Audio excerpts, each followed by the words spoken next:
A secret romance, harsh whispers, and a wedding no one dared imagine could happen. The sun hung low in the sky, painting the suburban street in shades of amber and gold. It was late afternoon, the hour when shadows stretched long across trimmed lawns, and the quiet hum of daily life slowed into something softer, almost tender. The town was neither rich nor poor, just a place where children rode their bicycles past neat fences, where neighbors waved politely, yet rarely asked what lingered in each other's hearts. James walked steadily along the cracked pavement, his shirt dusted with the day's labor, his hands calloused but steady.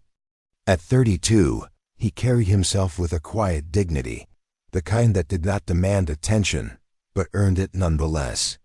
He was known in the community as dependable, someone who fixed things when they broke, who listened when others spoke, and who never raised his voice except to protect those weaker than himself.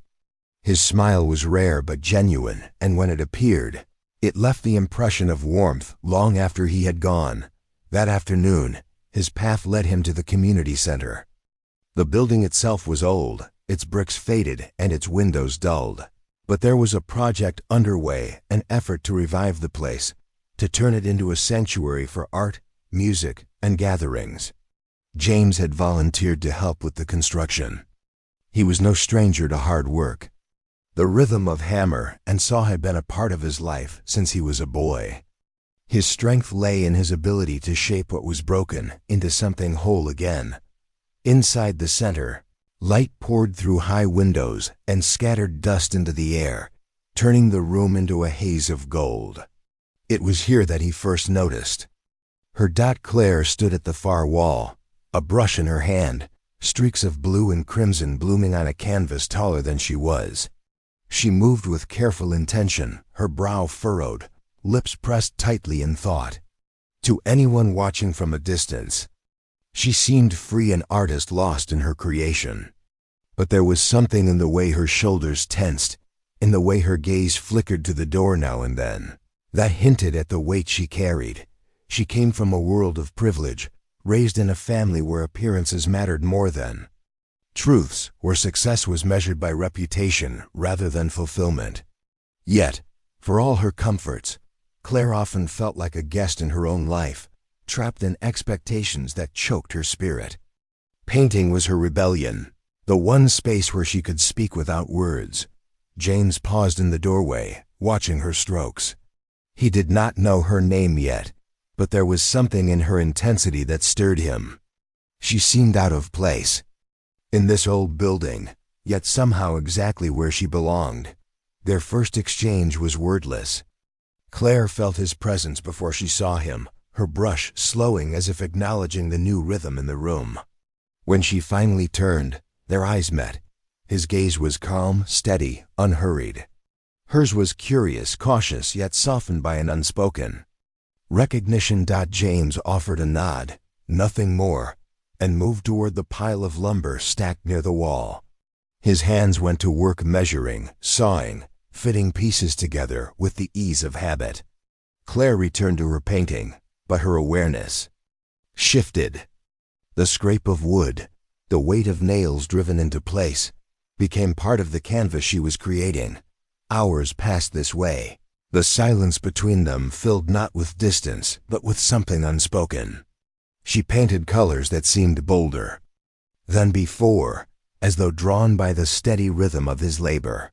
He built with more precision, sensing the watchful quiet at his back. Neither spoke, yet a bond began to thread itself in the space between brushstroke and hammer strike.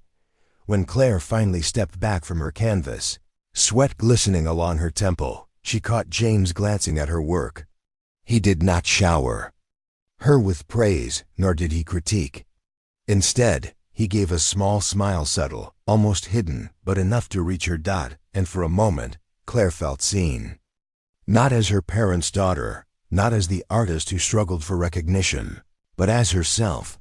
The late afternoon light shifted, deepening toward evening, wrapping the room in golden fire. Two worlds had crossed, a man of labor, a woman of art. Neither had sought the other, and yet, by the quiet grace of that day, something had begun. A connection, fragile and unspoken, had taken root in the silence of that half-renovated hall. Neither of them could have known then how much that connection would be tested, or how deeply it would shape the path ahead. But in that moment, bathed in sunlight, surrounded by paint and timber, they had unknowingly stepped into the first chapter of a story neither had imagined, yet both had been waiting for. The following days unfolded with a rhythm that felt almost accidental, though both James and Claire sensed it was something more. After long afternoons at the community center, when most volunteers had already drifted home, the two of them lingered. The building, half restored and echoing with quiet, became their meeting place. It often began with silence, James stacking tools into order, Claire rinsing paintbrushes in the sink. Yet silence, in their presence, was not emptiness. It was a quiet invitation, the kind that left space for something deeper to emerge. Do you ever think about what you'd be doing if life had been different? Claire asked one evening, her voice carrying softly across the dusty hall. The last of the sunlight streamed through the windows, gilding her face and fading gold. James paused, setting down a hammer, his gaze thoughtful. Different how? She hesitated, as if deciding how much of herself to reveal. If you hadn't ended up here, in this town, in this life. If you could start over. James chuckled gently, a low sound that warmed the space. That's a big question for a Tuesday evening. But then his tone shifted, more contemplative. I think I'd still be building. Maybe not walls, maybe not houses, but something. I like the feeling of creating, of making things solid. My grandmother used to say, if your hands can build, your heart will not fall apart. Claire let his words settle inside her, and she found herself smiling, not at the phrase itself, but at the calm way he carried it. She had always been surrounded by people who measured life by accomplishments, promotions, social gatherings. But James's words felt different. They weren't about achievement. They were about wholeness. And you? He asked, glancing at her with quiet curiosity. Her fingers tightened around the paintbrush she still held, though she wasn't painting. I think I'd still be painting, but maybe without the weight of expectation. Without wondering whether every brushstroke is good enough or whether it would make my parents proud. Her laugh was brittle, almost breaking. Funny, isn't it? To love something so much and still feel like you're not allowed to own it fully. James studied her for a moment. He didn't offer empty reassurance, didn't rush to tell her she was wrong. Instead, he simply nodded, as if to say he understood. That small gesture steadied her more than words ever could. In the days that followed, conversations like these wove themselves into their evenings. James rarely spoke at length, but when he did, his words carried weight, like stones placed carefully in the foundation of a house. Claire, in contrast, often spoke in bursts, laughter spilling out when she shared stories of her childhood, or sighs escaping when she confessed the quiet loneliness of her present life. And in those moments, something in her loosened. Around James, she laughed differently, freely, unguarded, without fear of being judged. The sound echoed off the unfinished walls of the community center, filling the space with a brightness that even paint could not capture. James would watch her, not with intensity, but with quiet presence. His eyes did not demand, did not pry, but they listened. That, she realized, was what made her laughter possible. He created a space where she could simply exist, without performance. Yet beneath this fragile bond lay truths neither dared to speak. James carried a fear he had known all his life, the fear that no matter how gentle his spirit, no matter how steady his hands, there would always be those who looked at his skin first and his soul second. He had learned to live with rejection, dressed as politeness, with prejudice hidden in lowered voices. And as his connection with Claire deepened, the old fear stirred again. Would she choose him truly when the whispers began? Claire, for her part, bore a hidden weight of her own. Her family's disapproval had not yet been spoken aloud, but she could feel it simmering. The sharp remarks of her brother, the subtle questions of her mother, the rigid silence of her father signs that her choices were already being measured against invisible scales. She had always lived in the shadow of expectation, and now, with James, she felt both the possibility of freedom and the certainty of conflict. Neither confessed these fears. Instead, they built around them, he with wood and nails, she with strokes of color. The community center became their sanctuary, a place where laughter and silence braided together, where dreams were spoken without fear of ridicule, where regrets could be shared like secrets in the fading light. As dusk descended one evening, Claire glanced at James as he gathered his tools. The golden haze caught the edges of his profile, and she felt a sudden, inexplicable certainty. This was not chance. Their lives had collided for a reason, though what lay ahead remained veiled. And so they lingered, night after night, each carrying unspoken fears, but also a quiet hope. The sparks between them were subtle, fragile, but undeniable, like the first glow of embers in a fire not yet seen, but destined to burn. The summer stretched on, and the community center began to change. Walls once bare were brightened with murals, and rooms once hollow filled slowly with sound. Yet for James and Claire, the real transformation was quieter, hidden in the hours. After work, when the world seemed to pause just for them, but whispers travel faster than paint dries. At first, it was only a look. A passing neighbor who saw them walking together down the street, Claire carrying her paint-stained satchel, James balancing a box of tools. The glance lingered too long, eyes narrowing, and though no words were spoken, the meaning was clear. Soon, the silence of disapproval found a voice. In the grocery store, Claire noticed a woman whispering behind her hand as James lifted a basket onto the counter. At the cafe, James felt the sudden hush when he and Claire took the same table. Children who once waved at him on their bicycles now stared curiously, repeating words they had overheard at home, that the shadows of prejudice did not roar, they crept. They lived in the shift of a tone, in the pause of a smile, in the invisible wall that grew between them and the town they had once moved through unnoticed. Claire's family, too, had begun to stir. Her brother was the first to break the silence. "You're making a fool of yourself," he said one evening, his voice sharp with irritation. "Do you realize what people are saying? You think this will end well?" Claire stiffened, her fingers tightening around her teacup.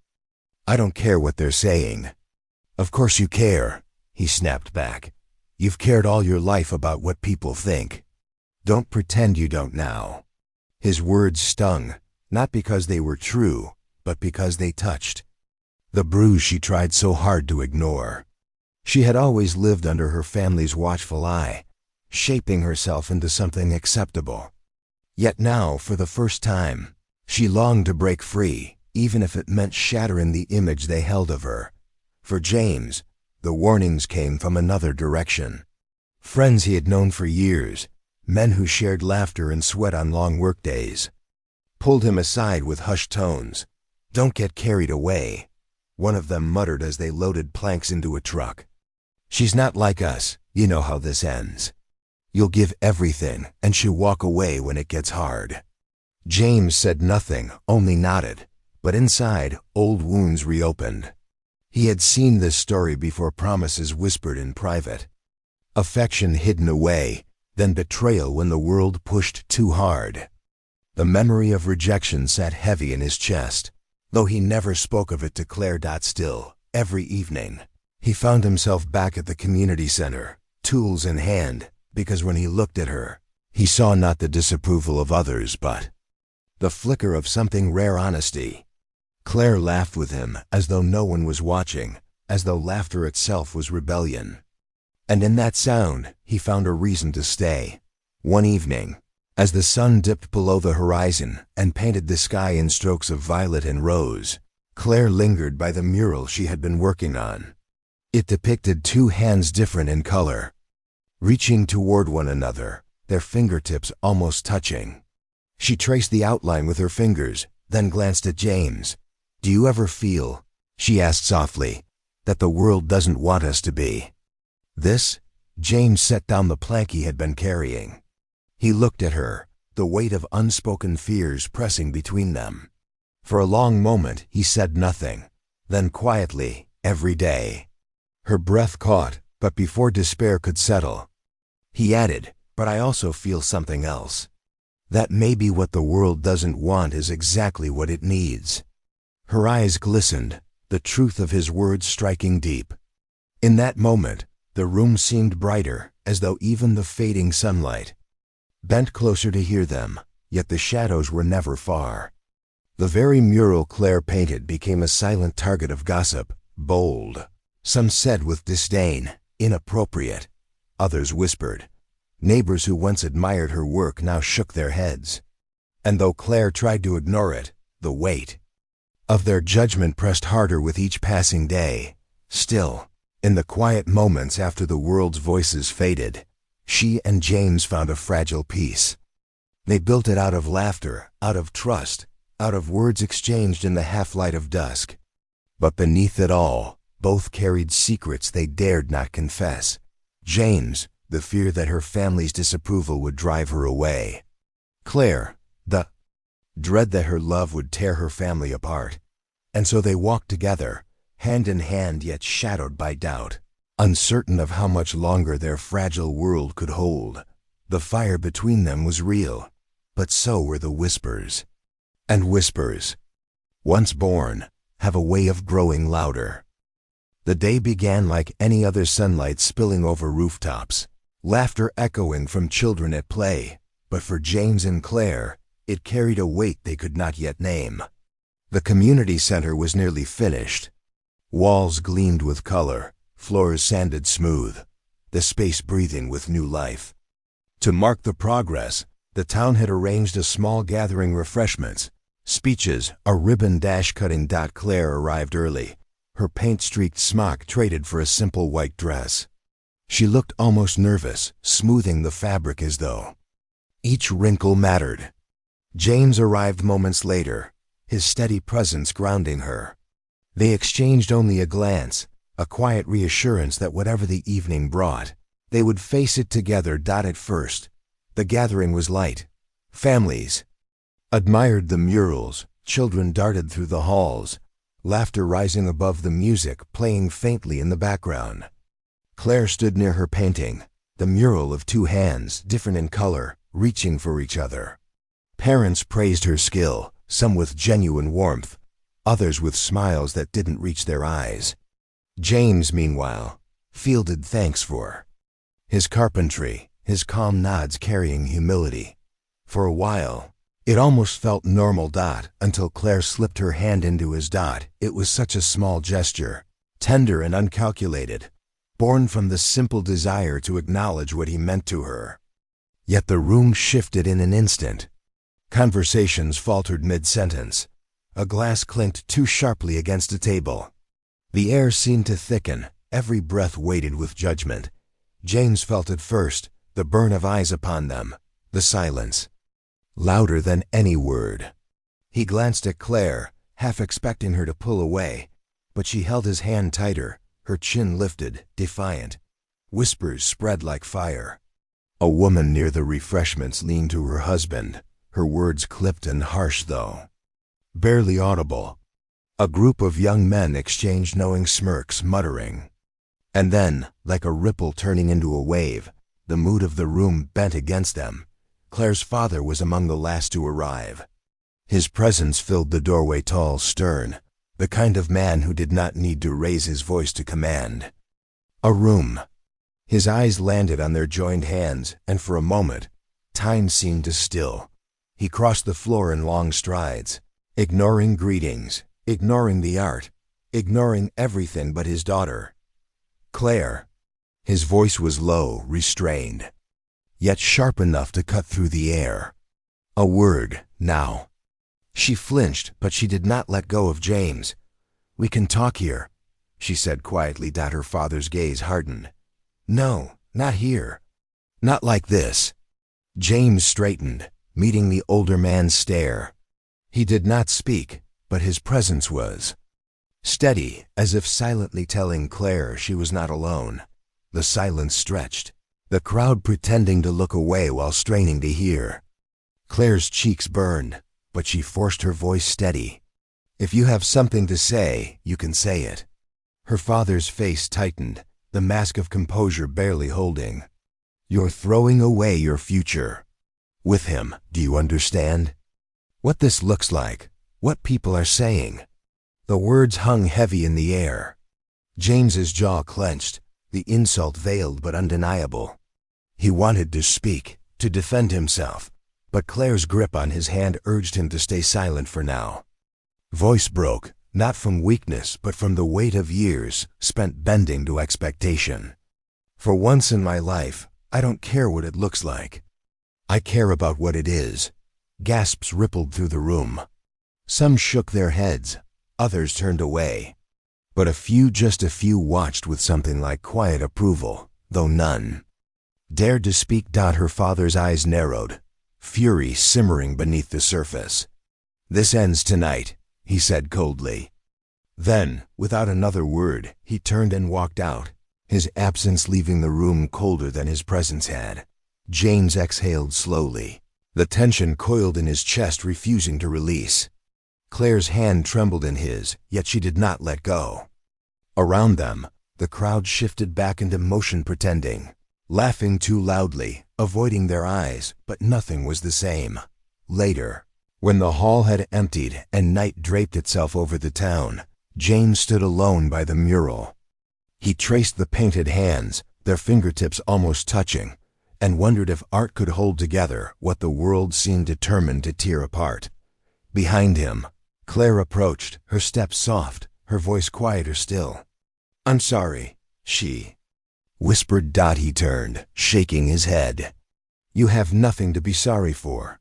But even as he said it, doubt gnawed at him. Would she still stand beside him when the whispers grew louder, when the walls of her family's disapproval closed in tighter? Could love, fragile as it was, survive the storm already gathering? In the silence of that night, with only the mural as their witness, neither had an answer.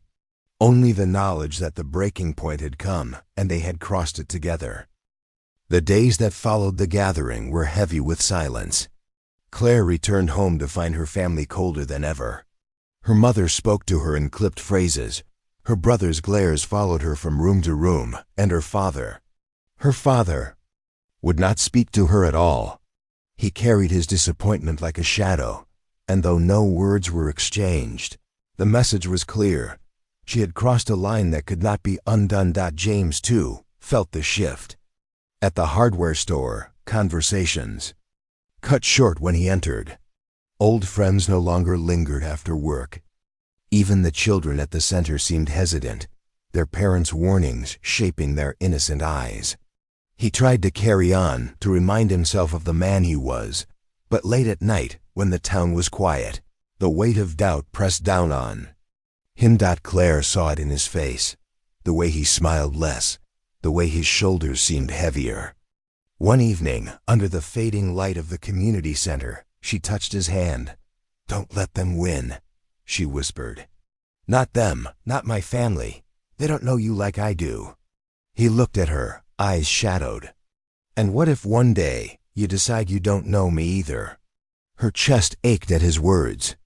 She wanted to promise forever, but the fear in his eyes reminded her how fragile promises could be. The unspoken truth was that something had to give. And it came, unexpectedly, in the form of a dinner invitation. Her family requested her presence. One Sunday evening. "To talk," her mother said, though the stiffness in her voice suggested it was less invitation than summons. Against her better judgment, Claire agreed, but insisted James come too. The air at the dinner table was suffocating. Silverware clinked against porcelain, the meal meticulously prepared but untouched. Her father sat rigid at the head of the table, his jaw locked, his silence heavier than words. Her mother hovered with nervous grace, offering food no one wanted. Her brother leaned back, arms folded, his expression openly hostile, and James, though calm, carried the tension in his stillness, his posture straight, his hands folded neatly, his gaze respectful yet unyielding. The conversation began with polite formalities, shallow attempts at civility, until her father finally spoke. "This relationship," he said, as though the word itself were bitter on his tongue. "It is reckless, dangerous. Do you have any idea what kind of life you're choosing?" Claire's voice trembled, but she forced herself to answer. "I know exactly what kind of life I'm choosing." "One with him," her brother scoffed. "Naive. You think love can shield you from the world's judgment? From reality?" James inhaled deeply, about to respond, but before he could, another voice cut through the room. Thought it was her grandfather. He'd been sitting quietly at the far end of the table, his fork untouched, his presence almost forgotten. His voice, when it came, was rough with age yet steady with conviction. "Leave her be." The room stilled. All eyes turned toward him. Her father frowned. "Dad, this isn't your concern." But the old man's gaze was sharp, unyielding. "It is more than you know."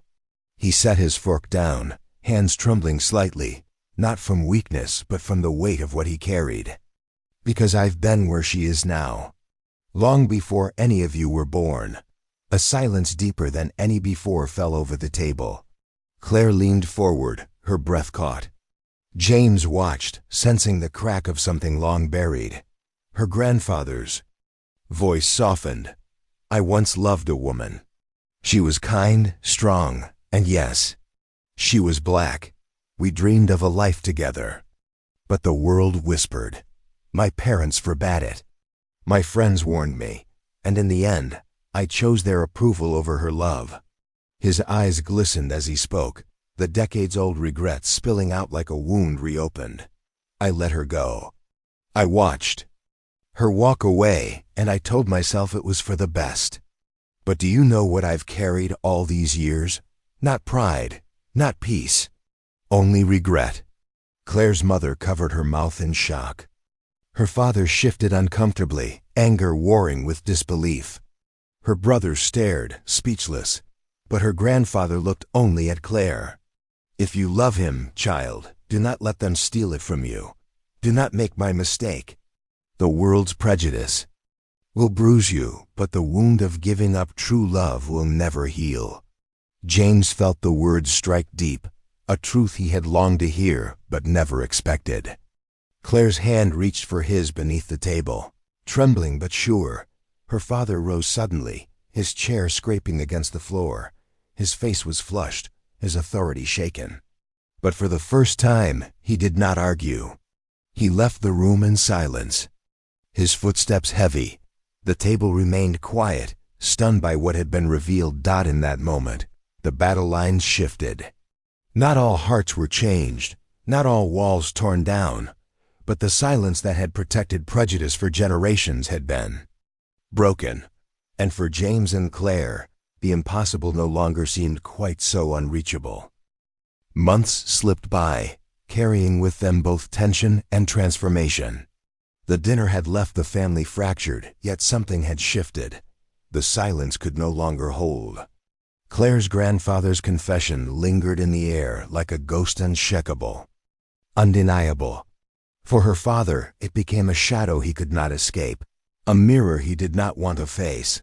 Life outside the family walls was no easier. Whispers still followed James and Claire through the town. The cafe where they once laughed together now greeted them with curt nods.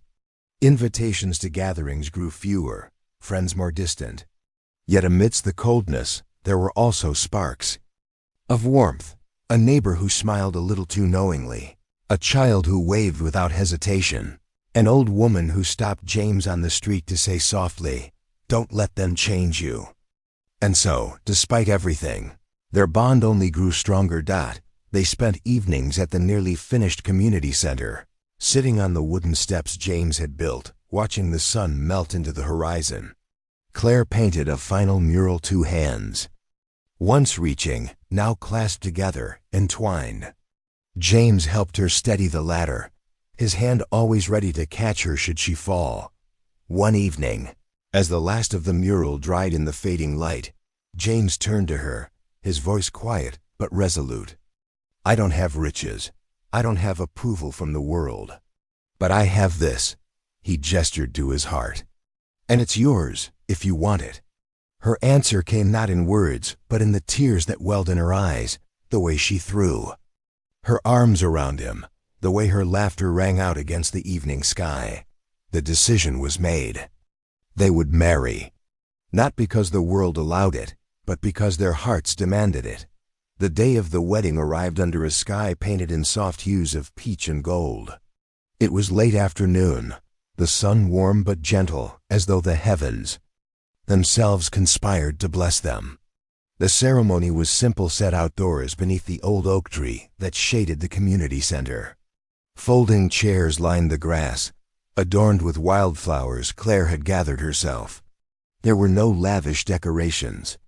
No grand displays, only authenticity. Not all seats were filled. Her brother chose not to come.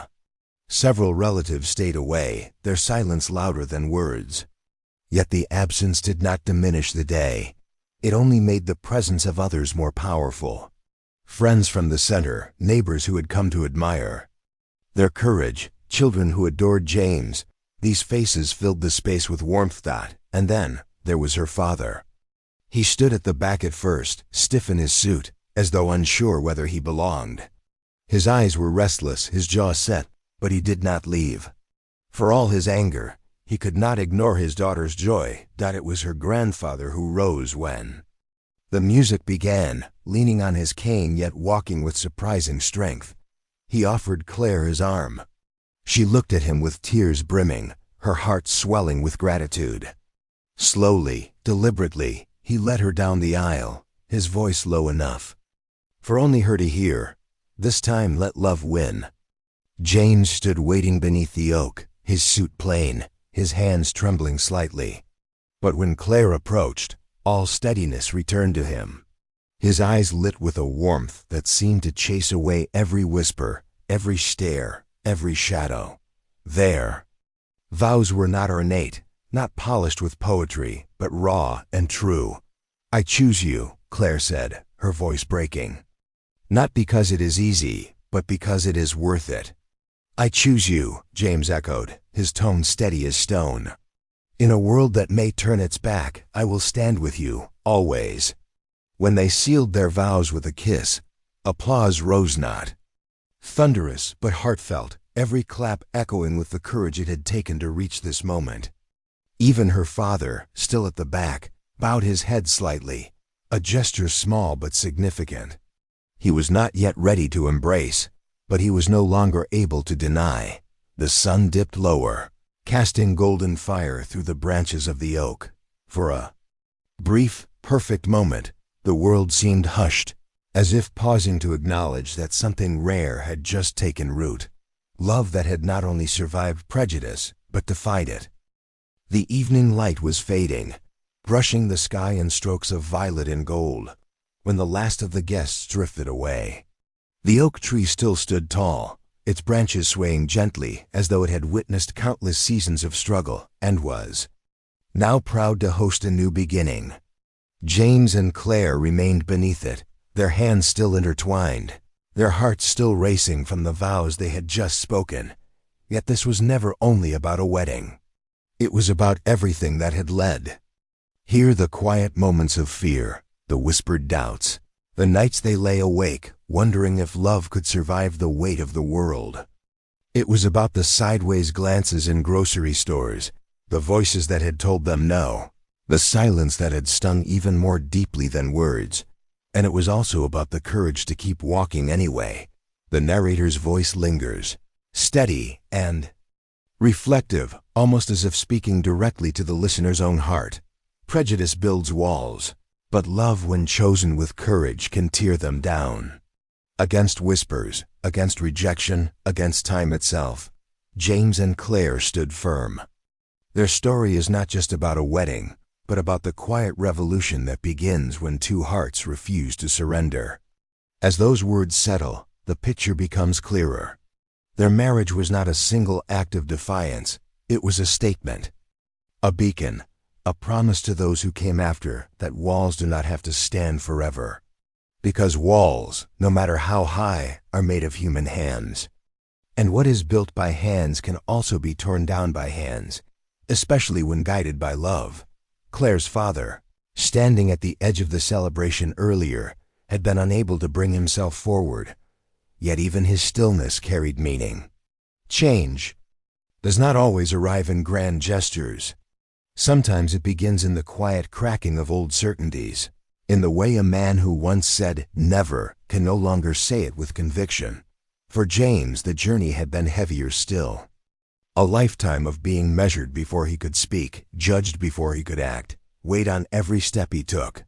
Yet in choosing Claire, and in letting her choose him in return, he learned that dignity was not given by others, it was claimed by. Living fully, without apology.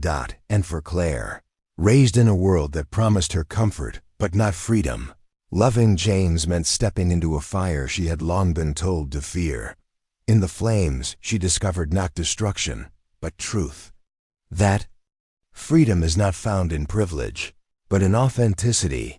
Their story is not wrapped neatly with every heart healed or every voice silenced. Prejudice does not vanish overnight, and the road ahead would still hold shadows. But love had proven itself stronger than fear, more resilient than rejection, and more enduring than silence. The narrator's tone deepens, leaving the listener with words meant not to be forgotten. Perhaps the greatest revolutions do not roar with cannons or crowds.